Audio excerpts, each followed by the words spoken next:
Welcome दोस्तों STD with IQ. तो चलिए स्टार्ट करते हैं। आज मैं आपका एक ऐसा क्वेश्चन जो बहुत सारे बच्चों का डाउट था, वो मेरे व्हाट्सएप नंबर जो आपको दिख रहा होगा उस पर भी वो बहुत सारे बच्चों ने इस क्वेश्चन को डाउट पूछा था, या फिर इस क्वेश्चन को करने की सही अप्रोच क्या है इसके बारे में बताइए। क्वेश्चन क्या है, मैं आपको कल क्वेश्चन पढ़ देता हूँ दोस्तों। क्या लिखा है, दिखाओ कि कोई भी धनात्मक विषम पूर्णांक, क्या लिखा है 6q + 1, अगला क्या लिखा है 6q + 3 और 6q + 5 के रूप में हो, जहां q एक पूर्ण संख्या है। पूर्ण संख्या का मतलब पूर्ण है। अब थोड़ा सा आप ध्यान से देखिए दोस्तों क्वेश्चन को। तो ये क्वेश्चन आपका लिखा हुआ है, इस क्वेश्चन में क्या लिखा है, विषम पूर्णांक में इस रूप में होंगे। अच्छा, अभी आप पहले समझिए क्वेश्चन का मतलब क्या है। अगर मैं कभी भी किसी वैल्यू को 6 से भाग करूं, यानी कि मैंने यहां लिखा दोस्तों 25, अगर मैं इसको 6 से भाग करूं तो रिमाइंडर कितना आएगा दोस्तों, यहां पर रिमाइंडर आएगा दोस्तों 1। अगर आप ध्यान से समझें 25 को भाग करते हैं तो शेषफल कितना आता है, शेषफल यहां पर 1 आता है। और जब हम 26 को भाग करेंगे दोस्तों तो कितना आएगा 2, 27 को भाग करेंगे तो 3, 28 को भाग करेंगे दोस्तों 4, 29 को भाग करेंगे दोस्तों 5, लेकिन 30 को भाग करेंगे तो रिमाइंडर कितना आएगा 0।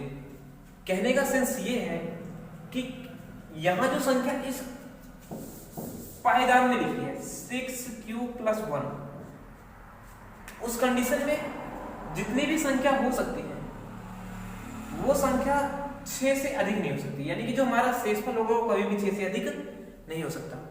अब न्यूक्लियर विभाजन प्रमेय के आधार पे आपने क्या देखा, इसको आपने समझा होगा।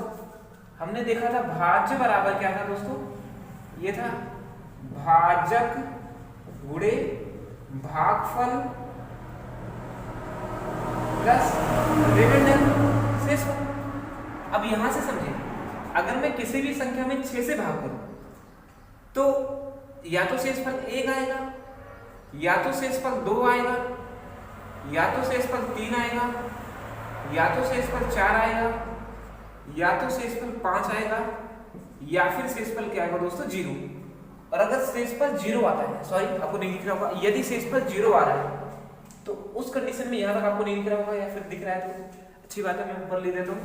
या तो शेषफल आपको कितना मिलेगा 0।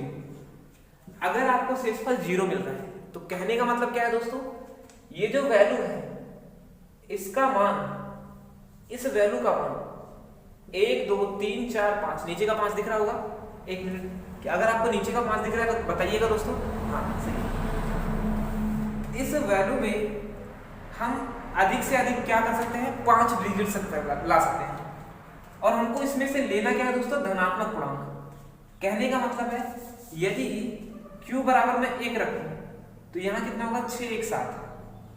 अगर q बराबर में 2 रखूं, हम q बराबर 2 रखें तो यहां कितना होगा दोस्तों, देखो 6 दूनी 12 1 12। अच्छा हम 1 रखें हर जगह, हम q अगर q का मान एक जगह हर जगह 1 1 रखें तो ये 7, ये 8, ये 9, ये 10 और ये 11। इस कंडीशन पे अगर हम q का मान 2 रखें तो यहां पर कितना होगा दोस्तों 13, यहां पर कितना होगा 14 15 16 17।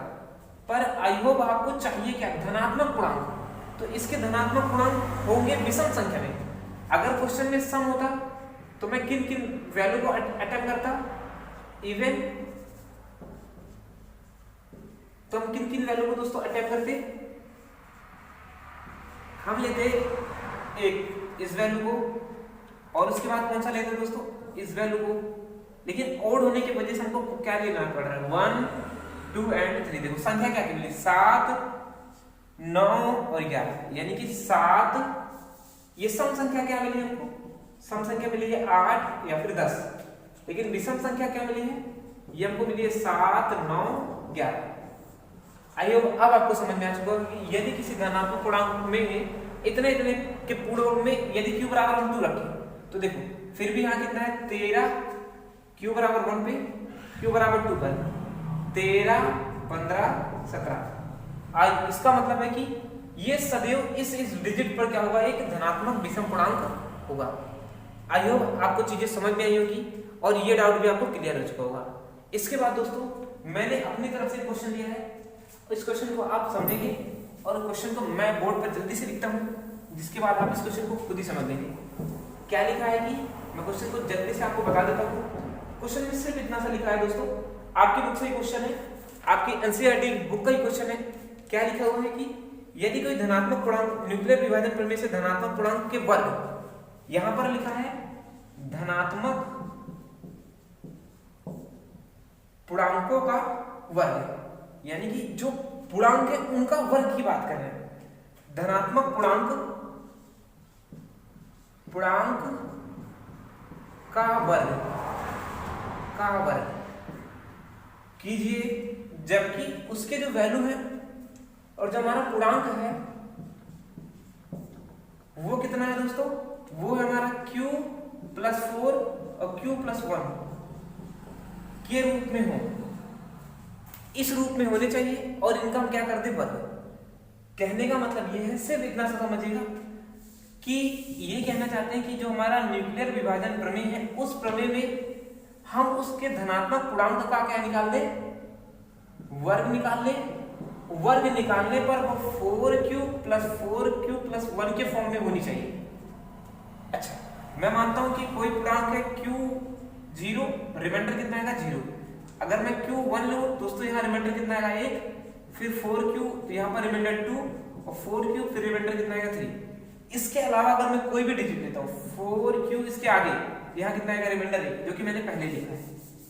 अब अगर मैं इसमें से किसी भी संख्या का वर्ग कर दूं, सो मैंने इसका लिखा वर्ग करने पर ये क्या हुआ, देखो 16a। अच्छा, मैं 16 को क्या लिख सकता हूँ दोस्तों, 4 × 4q आया कि नहीं, यानी इसी का कोई पार्ट है। भाई अगर मैं 2 लिखूं और 2 को लिख दूं, 2 गुणे 2, 2 का ही तो कोई पार्ट है ना। उसी प्रकार अगर मैं इसका वर्ग कर दूं दोस्तों, तो ये कितना होगा 4a+1 पूरे का होल स्क्वायर। और आपको a+b का होल स्क्वायर तो पता ही होगा, ये होगा दोस्तों कितना, a² 16q + b² + 2ab। देखो 4 × 8। अब यहां से हम समझेंगे इन दोनों का ये पार्ट 16q + 8q, ये टोटल कितना होगा दोस्तों, टोटल हो जाएगा 24q + 1। अब क्या हमारी इस बात को ये फॉलो कर रही है, क्योंकि मैं इस भाग को लिख सकता हूं कितना, 4 × 6 × 4, इसी का कोई पार्ट होगा। इसी प्रकार मैं यहां लिखता हूं 6 × 4q+1। अगर मैं इस डिजिट का वर्ग कर दूं तो इस डिजिट का वर्ग कितना आएगा दोस्तों, इसका वर्ग आएगा 1 4q + 2। यहां से दोस्तों देखो 16² + 4² प्लस देखो 8 8 2 16 16q। अब यहां से 32 32q + 4। अगर मैं यहां से 4 कॉमन लूं, ध्यान से समझिएगा, हमको कुल मिलाकर इस रिमाइंडर को बनाना है। या तो ये बनना चाहिए या फिर ये बनना चाहिए, इसके अलावा कोई भी रिमाइंडर हमारा होना नहीं चाहिए। इसी कंडीशन को हम फॉलो करते हैं। अगर मैं यहाँ से 4 कॉमन ले लूं दोस्तों, यहाँ कितना होगा 8q + 1। अगर हम ध्यान से देखें, अब मैं इस 8 को क्या लिख सकता हूँ, 4 × 2। यहां से मैं इसे लिख सकता हूँ 4 × 2। रिमाइंडर कितना है दोस्तों 1। अगर मैं फिर इसी संख्या का वर्ग कर दूं, वर्ग करने के बाद इसका कितना आएगा दोस्तों, 16 + 9। अब 9 के बाद प्लस 12 24q। यार आपको नहीं पता तो लगा लीजिए, a + b का होल स्क्वायर। क्या होता है a + b का whole square, a² + b² + 2ab। वही तुम कर रहे हैं ना यहाँ पर। तो यहाँ पर ये दोनों मिलकर कितना होगा दोस्तों, 6 4 10 40 14q + 9। अच्छा, 9 को क्या लिख सकते हैं दोस्तों, 4 × 2 + 1। 4 × 2 + 1, यानी कि अगर मैं फिर से इस पूरे भाग को देखो तो ये 4 का मल्टीपल है और रिमाइंडर कितना है दोस्तों 1।